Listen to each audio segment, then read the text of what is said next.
Welcome back to the Painting Coach, and in this tutorial I'll be showing you how to paint those traitorous siege masters, the Iron Warriors.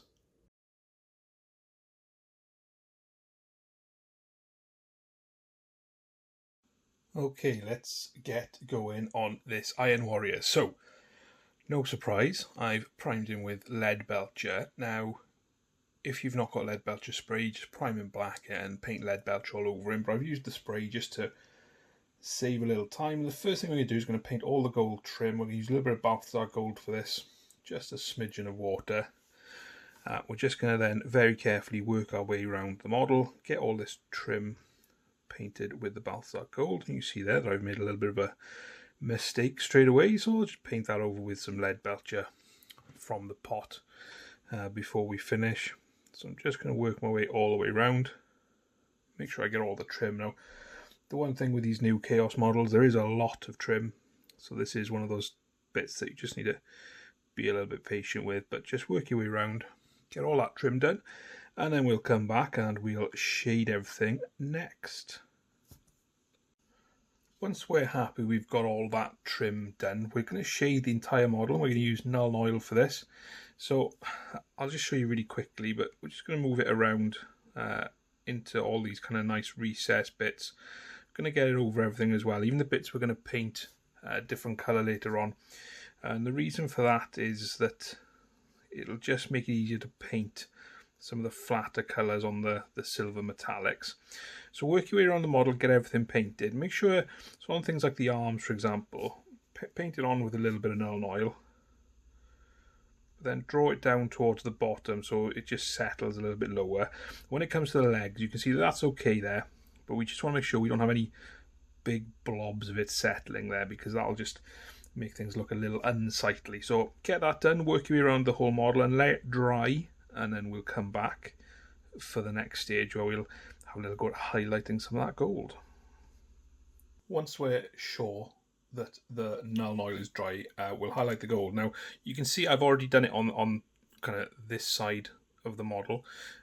So we're going to use Retributor Armour to highlight the gold, which you might think is a little unusual, but it gives us a really nice tone, which is kind of different to what we get. I mean, if you watch the Alpha Legion or the Black Legion video that I've done, you can see different ways of achieving kind of a gold, whether it's a dirty gold, a quick gold, and this is just kind of just a warmer one. Now, as ever, where we can, just make sure we're in focus.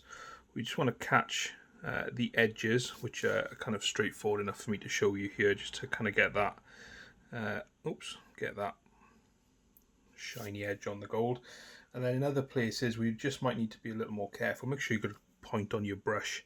You might just have to trace and sketch around some of the shapes that you've got to work with. So work around all the gold trim with this Retributor Armour, and then we'll come back and we'll have a look at some of the black parts next. So there we go, we've got some nice shiny gold. So let's paint the black parts in next. So in terms of what I'm going to paint black, there's a couple of bits on this Iron Warrior. The first thing is this a little bit of tabard that we've got flowing down here. Now this might need 2 thin coats on it just to make sure it covers properly. So I'm using Abaddon Black, but this is thinned with a little bit of water. So and if you've not covered it in Nuln Oil, you might find that it pulls away from itself a little bit. The other thing I'm going to do with the black is we're just going to paint in these joints on all the armour. So just take your time doing that, not covering up anything that you've already finished. And then for the bolt gun, now I'm going to do I'm going to paint the handle, well not the handle, the kind of the grip here, but I'm going to leave this part of the bolt gun here as it is because I'm going to put some hazard stripes on there. But I'll paint the top and the other side of it with the black as well. So any cabling, tubes, etc. you want to do, you can do that black as well. And then we'll come back and highlight it next. Oh, and one thing before I do leave, the shoulder pads. So both shoulder inserts, we're going to do these both with Abaddon Black as well. To highlight this black, we're just going to use some Mechanicus standard grey. Not got too much on the palette. You can see there it's thin-ish, a little bit of water into it, but not too much on your brush. So essentially what we want to do, and yes, I painted the base black as well, just because it provides a little bit more contrast with the model. So with this Mechanicus standard grey, just looking to catch some of the folds and drag it along some of the edges there, just want a subtle highlight with this on the cloth, because you can't really see too much of it. So the other bits we want to be doing, things like the tubing, for example. Just make sure we're in focus there. We can just run along the top, and when it comes to the shoulder pads, we just want to get just a tight line, just like that. So work your way around the model, getting all those black bits done and highlighted, and then we'll come back and have a crack at the leather next. Moving along fairly nicely now. So we'll have a little crack at the leather. So we've got the holster and we've got the belt. We're going to base this with Rhinox Hide. This is going to be nice and straightforward. Now, worth noting that strapping on there will be a different colour, because if we just made everything kind of leather, it might just all blend into itself. So just nice and straightforward. I'm probably going to need 2 coats here because I've thinned my Rhinox a little bit too much, but that's fine. And obviously do the belt up in here as well. So get that all based and then we'll highlight it next. We're not going to shade the leather, we're just going to highlight it and use that Rhinox Hide as the darkest. So the first highlight's a little bit of Doombull Brown. Again, you don't want too much on your brush. I mean, you know, look how much I've got on my brush there. It's hardly anything. Even that's maybe too much. And all we're going to do is we're just looking to catch these proud edges with this. Now take your time to make sure you don't get it on any of the bits you've already finished. Don't forget the belt as well. And then once that's done, we'll come back and pop the final highlight on it. The final highlight I'm going to throw onto that is just a little bit of Skrag Brown. And again, there's even less on the brush this time round. Just work it over those absolute sharpest raised edges, and it'll give you a nice effect on the leather. So get that done. We'll come back and then we'll do this bit of strapping next, and then we'll be on to the close to the end actually, because there's not really too much more to do on this model. Obviously we've got lots of bright areas and the silver to brighten up, but we're going alright so far. For the strap, we're just going to use a little bit of Rakarth Flesh, which I've not thinned. I've got a pretty fresh pot of it, and actually it's quite diluted already, so I don't want to put more water into it because that may affect the covering power. So just paint it onto this bit of strapping. Don't forget to do the bit where it attaches onto the leg as well, and just be careful not to paint the buckle there, because that is already the colour that we wanted. So get that done and we'll have a look at shading and highlighting it next. Shading that strapping is super easy as well. Just going to take a little bit of Agrax Earthshade and we're just going to paint it over the strapping. Don't worry if it goes over onto the leather a little bit, because there's far too much there. Let's clean my brush off and paint some of that up. Don't worry if it goes onto the leather, because it'll kind of blend down anyway, so it's not a major issue. So just get that done, let it dry, and we'll highlight it up when we come back. Once we're happy that Agrax Earthshade is dry, we're just going to highlight it a little bit with some Pallid Wych Flesh. Now, if you haven't got Pallid Wych Flesh, then you can just mix some white into the to the Rakarth Flesh, just to help you just highlight it a little bit. If you don't want it to be too bright, you can even use a bit of Rakarth Flesh again, but it will not, just won't pop quite as much like it is there. So you see, all I'm doing is I'm catching those high edges just to get a little bit of a pop on this bit of strapping. So get that done, and then when we come back we'll start work on some of the fun bits, like the eyes and the bone parts as well. Let's move on then to the last few bits of accent colours before we worry about the silver armour. So I'm using Wraithbone for this. Now, if you haven't got Wraithbone, you could probably get away with mixing the Rakarth Flesh and Pallid Witch Flesh together. You'll just get slightly different tones. But the things I'm going to paint with this Wraithbone are all the sort of decorative parts. So if we've got any eyes like this, we're going to do those. These horns here, we're also going to paint. Just be careful not to go over bits we've already finished. So just take your time on it. And you may need 2 coats, but some areas I'm going to get away with 1, some I'm going to have to do 2. And the other thing I'm going to do as well, we've got little teeth along some of the armour. So get those done, any sort of horns sprouting out the backpacks there. And like I said, I can put hazard stripes across this bolt gun. So I'm going to paint this front part of the casing as well. So just taking my time. You can see that it's not covering perfectly, but it's not too bad. So I'm going to get that done, a couple of coats, and then we'll come back and we'll start to detail in some of these bits. Once we're happy that Wraithbone is dry, I'm just going to take some Skeleton Horde, and this is straight from the pot. I'm going to put this on all the bone and all the kind of the horns as well, and it should then go into those recesses just like that. So a nice straight forward simple step, get that done.